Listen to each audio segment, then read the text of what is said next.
నేను మీ మిత్ర దమ్మున్న నాయకుడు త్యాగాల వీరుడు ఎవరంటే ఆయనే పిఠాపురం మాజీ ఎమ్మెల్యే వర్మ గారు.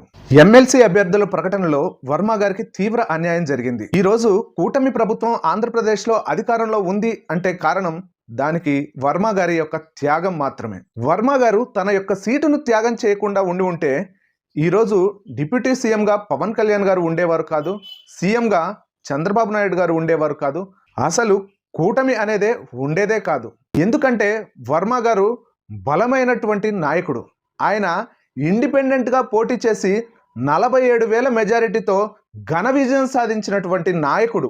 మరి ఆయన త్యాగం వల్ల కూటమి ప్రభుత్వం అధికారంలో ఉంది అంటున్నాడు ఏమిటి అని మీరు అనుకోవచ్చు. ఎందుకంటే ప్రత్యర్థిగా ఉన్నది ప్రజాబలం కలిగినటువంటి బలమైన నాయకుడు వైఎస్ జగన్మోహన్ రెడ్డి గారు. మరి పవన్ కళ్యాణ్ గారు రాజకీయాల్లోకి వచ్చిన తర్వాత ఒక్కసారి కూడా ఎమ్మెల్యేగా గెలవలేదు. మరి పవన్ కళ్యాణ్ గారు ఎమ్మెల్యేగా గెలవాలి అంటే ఒక్క జనసేన పార్టీ వల్ల అయితే అవదు. కనుక ఖచ్చితంగా కూటమిగా ఏర్పడితే మాత్రమే నేను ఎమ్మెల్యేగా గెలవగలను అని బలంగా నమ్మినటువంటి వ్యక్తి పవన్ కళ్యాణ్ గారు.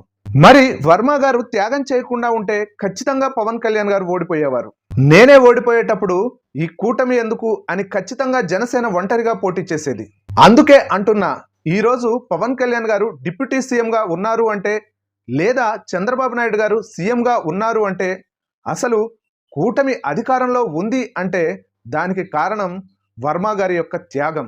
అంతటి త్యాగం చేసినటువంటి వర్మ గారికి ఎమ్మెల్సీగా అవకాశం ఇవ్వకుండా కూటమి ప్రభుత్వం వర్మ గారికి అన్యాయం చేసింది. కూటమి ప్రభుత్వంలో త్యాగాలకు విలువ లేదు అని స్పష్టంగా అర్థమవుతుంది. వర్మ గారు త్యాగం చేయకుండా ఉంటే కూటమి అధికారంలోకి వచ్చేదా లేదో కామెంట్ రూపంలో మీ అభిప్రాయాన్ని తెలియజేయండి.